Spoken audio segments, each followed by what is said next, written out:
Damos início a mais um programa Anatomia do Poder, que vai toda semana aos lares dos brasileiros de todos os estados do Brasil, para mostrar o que é o poder público e privado por dentro e por fora. Poder público, privado, da imprensa, sindical, acadêmico, sempre examinando a figura do detentor do poder, daquele que está exercendo o poder. E hoje tenho como convidado o professor Flávio Yachel, da Universidade de São Paulo, professor titular de processo civil, árbitro e um profundo conhecedor das relações empresariais. E participamos juntos de um seminário sobre combate à corrupção e a legislação que rege a corrupção no Brasil, o combate à corrupção. E decidimos fazer esse programa para eles conhecerem não só o perfil do nosso convidado, mas fundamentalmente alguns aspectos dessa luta constante de nós brasileiros contra um dos males, uma das chagas que efetivamente prejudica o desenvolvimento de qualquer país. Meu querido professor Flávio Yachel, é um grande prazer tê-lo aqui conosco. Eu gostaria para o telespectador conhecer, eu sei que é muito difícil a pessoa falar de si mesmo, só para saber o seu perfil, o seu currículo, mostrar o que foi a sua luta para chegar ao posto de destaque na mais importante faculdade de Direito do país. Em primeiro lugar, gostaria de dizer da minha alegria de estar aqui, minha honra, agradeço muito esse amável convite. Eu fiz a graduação na Faculdade de Direito da Universidade de São Paulo, como foi dito, também fiz ali o mestrado, o doutorado, praticamente uma coisa atrás da outra, depois fiz minha livre docência. Leciono na faculdade praticamente desde 1988, já como auxiliar do professor Dinamarco, a quem fui ligado. Eu ocupo, na verdade, a cadeira do professor Cândido, e depois disputei a titularidade, tive a felicidade de obter êxito. Tenho minha carreira na advocacia, sobretudo. Tive uma experiência entre 2007 e 2012 aqui no Tribunal Regional Eleitoral de São Paulo, muito profícua, porque pude, como advogado, experimentar um pouco o outro lado, uma nova perspectiva, e isso me fez um advogado, pelo menos sob a minha ótica, melhor, porque pude ter uma diferente perspectiva das coisas. E, enfim, sou um processualista sempre muito interessado nos ramos especiais, digamos, as disciplinas especiais do direito, especialmente do direito material, porque, como disse o professor Dinamarco, o direito material é um banco de prova do direito processual. De nada adianta nós falarmos de processo se não pensarmos na sua aplicação. Claro. E cada ramo, digamos, o direito tributário, o direito público, privado, o eleitoral, o direito administrativo, cada um deles dá ao direito processual um significado diferente. E, ao mesmo tempo, testa se os nossos conceitos estão servindo para alguma coisa. Olha, senhores telespectadores, os senhores veem o brilhantismo da carreira do professor Flávio Yachel. Mas falando agora exatamente, lembrando um pouco a sua passagem pelo Tribunal Regional Eleitoral, os meus contatos no Tribunal Regional Eleitoral, na época que eu presidi o Partido Libertador aqui em São Paulo, que era um partido único parlamentarista do Brasil, porque só o Raul Pila, o Mendes Sá, o Mangabeira, o Jafar Marinho, era um partido pequeno. E eu presidi na cidade de São Paulo, e na minha briga com as emissoras de televisão para garantir os horários gratuitos que começaram naquela época, o Tribunal Regional Eleitoral era um desembargador excepcional que dirigia, e nós conseguíamos, entende, vencer a batalha. Eu presidi o Colégio de Presidentes dos Diretórios Metropolitanos aqui dos diversos partidos políticos. Então foi a minha passagem nos conhecimentos com a legislatura eleitoral.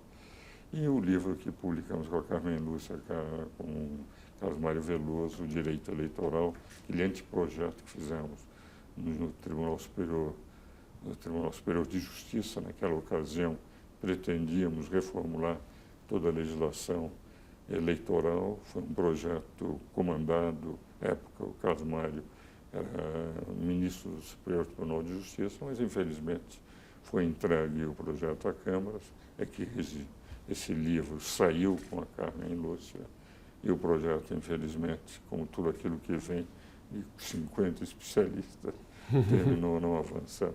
Mas eu gostaria, como é que está vendo o atual momento, Dr. Flávio? Na prática, o que nós vemos é o seguinte: tivemos uma lei da ficha limpa, que teve algumas contestações por parte dos constitucionalistas, mas o Supremo, e é aplicada há 8 anos, mas pelo fato de a presunção de inocência do artigo 5º, inciso 57, na ficha limpa, não ser levado em consideração o trânsito em julgado.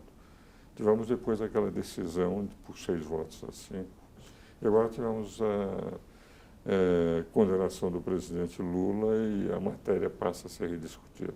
O senhor, como um juiz eleitoral, certamente no Tribunal Superior Eleitoral, deverá explicar um pouco ao telespectador como é que o senhor vê, do ponto de vista processual, e a sua opinião pessoal sobre o julgamento futuro, eventual, do processo na Justiça Eleitoral, se realmente se insistir com a candidatura. Acho que esse tema, de fato, é dos mais oportunos e palpitantes. A questão da lei do ficha limpa é muito interessante, porque se nós pegarmos praticamente 7 anos atrás, quando ela foi editada, eu não vou dizer que havia um consenso, porque consenso dificilmente há, mas havia a ideia de que ela era um instrumento apto a proporcionar a moralização da política e expurgar do processo eleitoral aquelas pessoas que,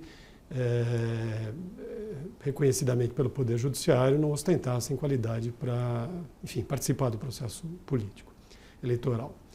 E já na época eu escrevi alguns artigos, manifestei a ideia de uma certa perplexidade, dizendo, bom, em última análise, quem deve dizer quais os candidatos que devem ser eleitos ou não é o cidadão mediante o exercício do voto, é um dado óbvio. E, num certo sentido, essa intervenção via legislativa para expurgar candidatos do pleito significavam, como ainda significam, uma forma de tutela do eleitorado, como se o eleitorado, então, não tivesse condições de discernir aqueles que não fazem jus ao voto. E isso sempre me chamou a atenção porque, à época da ficha limpa, da edição da ficha limpa, havia candidatos e pessoas que tinham não só preferência de pesquisa, mas tinham votação expressiva. Não vou aqui citar nomes, mas nós conhecemos pessoas que tinham votação expressiva e, no entanto, eram ficha limpa e levavam a esta perplexidade que precisava ser analisada, inclusive, do ponto de vista sociológico. Muito bom. O fato é que a lei foi aprovada, ela não é inconstitucional, pelo menos não consta que seja, é a lei do país. E ela vigora. E é um dado que eu também mostrei minha perplexidade, mas como constitucionalista. Que o artigo 5º, inciso 57, se diz que ninguém pode ser julgado culpado se não após trânsito em julgado, ela considerava o cidadão culpado mesmo sem o trânsito julgado impedido. Daí a ministra Carmen Lúcia, quando o Supremo decidiu sobre a matéria, declarou que, na verdade, não permitir não é uma punição ao candidato, é apenas uma prevenção do eleitor, de tal forma que ela não feriria o artigo 557. E hoje foi aplicada a todo mundo. Nós temos 7 anos de aplicação da lei, então eu acho difícil uma mudança de jurisprudência, até porque se fizesse em relação à candidatura do presidente Lula, daria a impressão de um preconceito aristocrático em relação aos outros, de um privilégio, mas do ponto de vista estritamente jurídico, sempre me causou a mesma perplexidade que causou ao amigo. Né? Sem dúvida. E, num certo sentido, há um pouco um paralelismo entre esta discussão da ficha limpa e a inelegibilidade e a discussão, paralelismo, e a discussão sobre a questão da prisão antes do trânsito em julgado. A diferença talvez seja de que na prisão por trânsito em julgado, de fato existe a norma expressa da Constituição estabelecendo a necessidade do trânsito em julgado. O que eu digo por quê? Porque realmente nós temos dificuldade de conviver com esse paradoxo de que alguém sabidamente inelegível pode requerer o seu registro, fazer a campanha durante um tempo expressivo e a lei prevê um prazo de 20 dias de antecedência do pleito eleitoral, a 20 dias do pleito eleitoral, antes nem havia esta previsão, fazer a substituição. O que distorce completamente o processo eleitoral. A campanha do TSE, conheça o seu candidato, é completamente distorcida. E não é muito difícil projetar isso para o pleito agora, à presidência da República, de imaginar qual será a estratégia diante da confirmação da condenação do candidato que está à frente das pesquisas eleitorais e que aparentemente se inviabilizou. Claro, cogita-se de efeito suspensivo, etc. Por isso que eu digo que o problema há um paralelismo entre as duas coisas, mas aparentemente nós precisamos superar esse problema de ter alguém que é inelegível e que fará campanha. A impressão que eu tenho, estamos terminando esse bloco, é que, do ponto de vista de lei de ficha limpa, eu acho muito difícil uma mudança de jurisprudência do Supremo. Porque na caracterização, pelo número de votos, sim, pelo fato de ter sido iniciativa popular, não foi um projeto que saiu do Congresso, foi de iniciativa popular.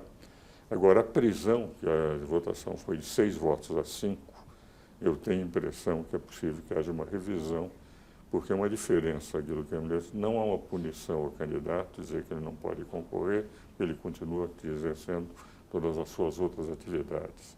Mas em relação à prisão, não. Há realmente uma punição que se sente na própria carne. Basta dizer que a votação de um e de outro caso, da prisão, foi de 6 votos a 5, sim, que representa uma mudança. Então, dá a impressão que aí vai haver recursos para uma eventual suspensão. De qualquer maneira, eu tenho a impressão que, do ponto de vista de viabilização da candidatura, analisando, ela ficou praticamente impossível pela lei da ficha limpa. Vamos agora para o nosso começar para falar sobre corrupção no segundo bloco.